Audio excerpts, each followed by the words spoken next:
What's going on, guys? It's the Bearded One back with another beer review.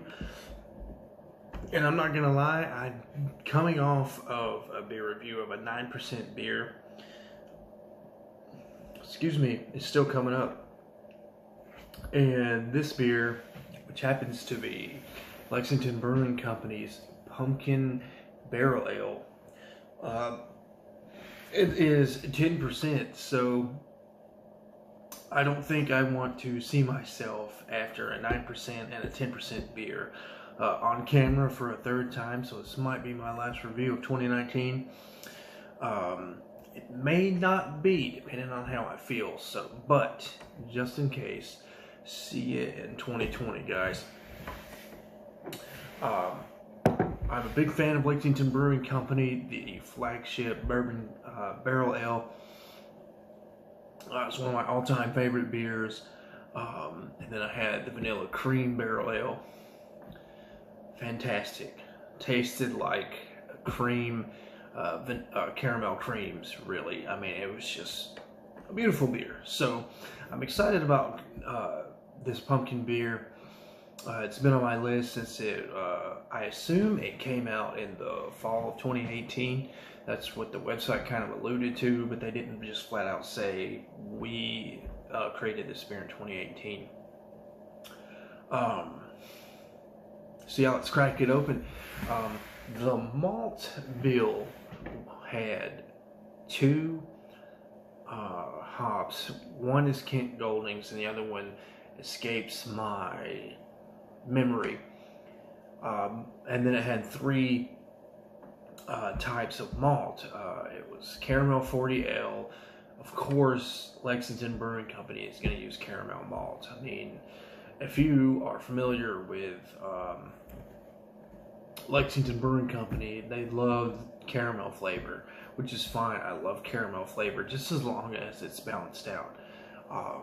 And then there was another one that escapes me, but it's a pretty common malt variety that I've seen before. And then they use carapils. So I don't know that I've ever had a beer with carapils in it. So that'll be pretty interesting to say I've had carapils in a beer before. I'm wondering because of the fact that pils is in the suffix of that variety name, that maybe it's a branch off of Pilsner malt, so maybe there's more carbonation in this because there's a Pils malt in it. We'll see. I definitely don't look at these malt bills as trying to be right or trying to be a know-it-all. I look at these malt bills. It's just kind of fun to me to look at a malt bill and decide, is it going to be balanced between hops and malt?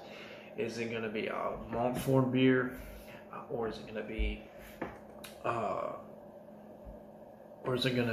a hop forward beer?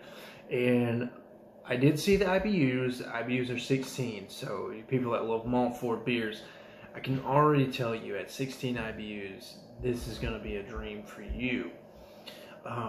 So looking at the IBUs, this is probably not going to be a hop forward beer. It's going to be a malt forward beer. But it'll be interesting to see if we can taste the Kent Goldings and the other hop variety. It's a pretty common variety, at least from the beers I've had. You could just look it up on the website, obviously, if you care as much as I do about malt bills. Again, 10%, so not sessionable at all. This would be a dessert beer, for sure. After a big heavy meal and you're trying to wind down, that you've had a hard work day, or maybe you achieved a milestone in your life and you want to celebrate with some pumpkin beer, that's what this would be perfect for. Per usual, it is a clear beer, as Lexington Brewing usually makes them. Not a lot of carbonation going on in this beer. I mean, it's like almost dead on copper. I mean, it is just copper all the way. I like it. And I can see, I can see myself on camera through this beer, so it's definitely a clear beer. Cocker all the way again, and doesn't change much in the light. I mean, what you're seeing on camera is a pretty accurate representation of the beer. Head dissipation is not great, or it is great. Head retention is not great, excuse me. Yeah, the head just kind of dissipated, and you kind of get that sometimes in these heavy ABV beers. The head doesn't tend to stay around.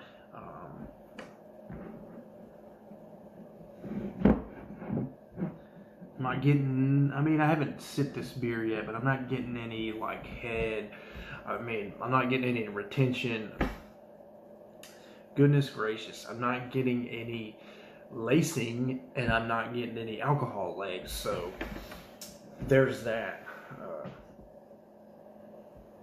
Pumpkin comes to mind, and all the spices they said nutmeg, I think they said cinnamon, they did say pecan was in here. Let's see if I can get pecan.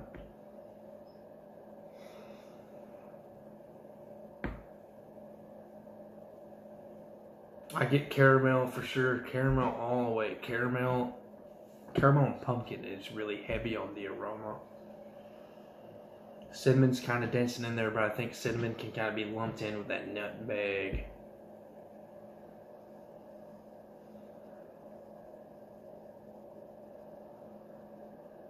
I'm not getting the pecan. Maybe you get the pecan if you have this beer and you care to smell along with me.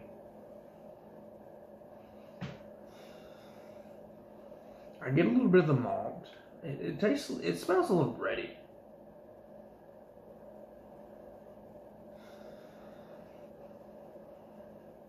I feel like I'm getting some vanilla, and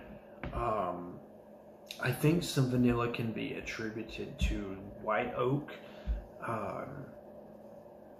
Maybe my friend at Juice's Brewing Cube can help me out in the comments, but I just feel like when I'm getting the oak from the bourbon barrel, it comes off as vanilla to me. And I learned in a different channel that oak can come across as vanilla sometimes, so there's that. No alcohol whatsoever. In that Chimay, I could kind of smell the alcohol. Definitely could smell the alcohol in the Bourbon County Stout. What else have I reviewed recently? I've tasted some beer lately where I can smell the alcohol. None whatsoever here, period.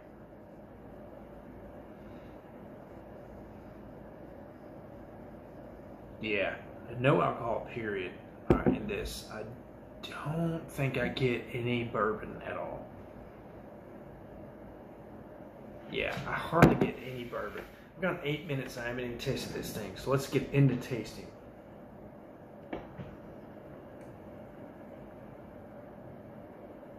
Wow, there's a lot going on here. This is a complex beer for sure.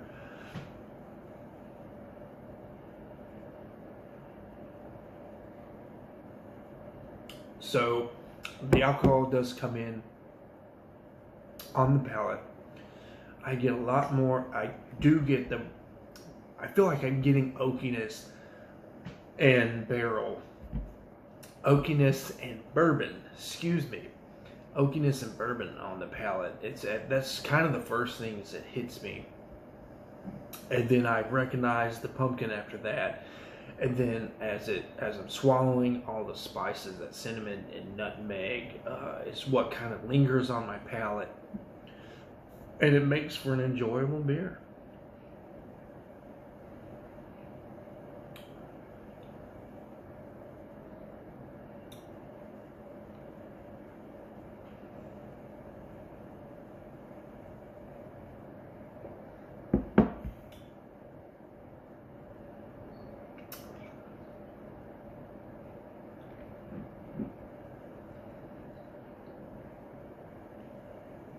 trying to see if I'm tracing the hops right now. Trying to see if I can taste any of the hops.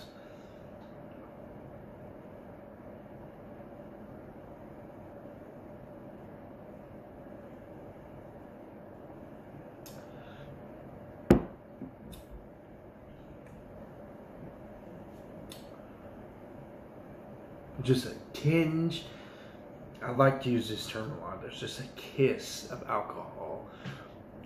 I can tell it's a heavier ABV beer. But again, for those of you who like to say, well, this is a 10% beer, but it drinks like a 5% beer, I couldn't in confidence make that kind of statement. But with it being a 10% beer and barely tasting the alcohol, it does drink like a lighter ABV beer. I don't think I'm getting any hops. I think the fact that there's cooking spices in here, that maybe I can trick my brain into thinking maybe there's some spicier hops in here. I'm not terribly familiar with Kent Goldings, so I don't really know what I'm tasting on that front. But man, this is a solid beer. For everything that's going on in here, it all kind of comes together. There's enough bourbon and barrel in here to not make it taste like a total pumpkin mocha from Starbucks and beer. I like a lot of pumpkin and the spices and and that kind of stuff. Sam Adams came out with something called 20 Pounds of Pumpkin, best pumpkin beer I had at that point, and I loved it. And it was just a lot of pumpkin and a lot of spice. It just gave me what I wanted in a beer. So I do like a lot of pumpkin and spices, but I think sometimes people just go even more overboard than what that beer is from Sam Adams. And it just feels like you're drinking one of these pumpkin spice lattes from Starbucks or something. It doesn't even taste like beer. But here, I don't get a lot of beer character as far as malt and hops. I get some breadiness and caramel from that malt, obviously. That seems to be a staple of Lexington Brewing Company. But there's enough barrel and bourbon in here to help even things out for me anyways. That's what I would have wanted from this beer going into it.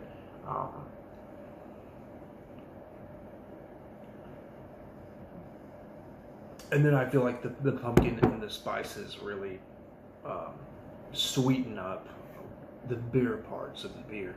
Really excellent beer. It's probably the best pumpkin beer I've ever had. I'm not even going to lie to you.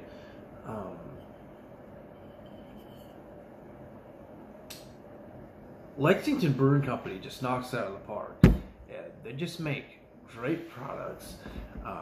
They have their niche with the barrel aging, and they know what they're doing. On top of being just a little different from everybody else, they've really mastered the art of imparting enough flavor into the beer outside of the bourbon and the barrel to really make their product complex. This is my third offering from them, and it's been, I've enjoyed every beer so far.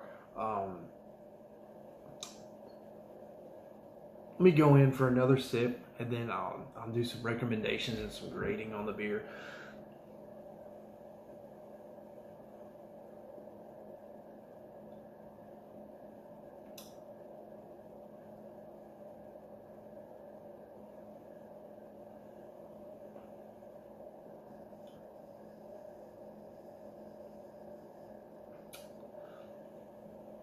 As much as I like pumpkin beer, it's definitely not my favorite style. It's really something I enjoy around Thanksgiving and Christmas. And although I don't consider myself a seasonal drinker, this is a style I will be a seasonal drinker about. I just don't crave pumpkin beer all the time. I like it in small doses though. So for that, I just can't say this beer is world class. but I definitely will give this beer a 4.5 out of 5. If you're a pumpkin beer lover, you got to try this beer. I don't care if you're a rookie or you've been drinking pumpkin beer all your life. Drink this beer and maybe offer it to your girlfriend who drinks pumpkin spice lattes at Starbucks. Or if you happen to be a female with a boyfriend who drinks pumpkin spice lattes at Starbucks, maybe offer them this beer.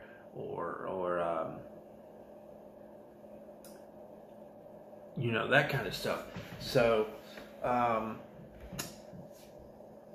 I feel like the bourbon barrel aged stuff just isn't for rookies. I feel like unless you come from whiskey. If you come from whiskey, I think you should explore this company wholeheartedly and really see what Kentucky,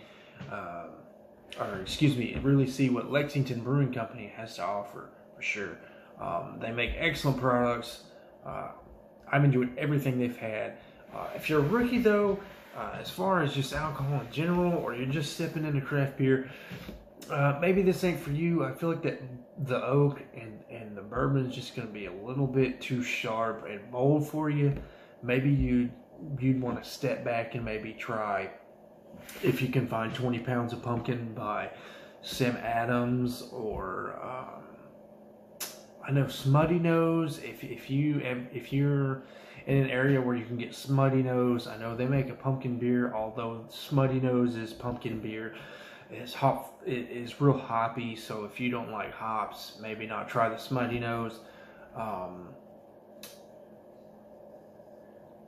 I've not had a lot of pumpkin beer.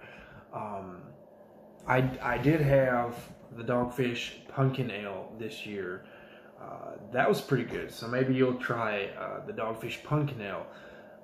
Maybe you'd like that one if you're curious about pumpkin beers. I feel like maybe you need to try other bourbon barrel aged stuff before you come around to this one in particular. Just to kind of get your feet wet and you know what to expect when you come into Lexington Brewing Company, because they will hit you with bourbon and oak for sure. That's all I got. I feel like I gave a short review, but I went almost 18 minutes. It's just crazy how time flies when you're having fun, guys. Until then, guys, I'll see y'all in 2020.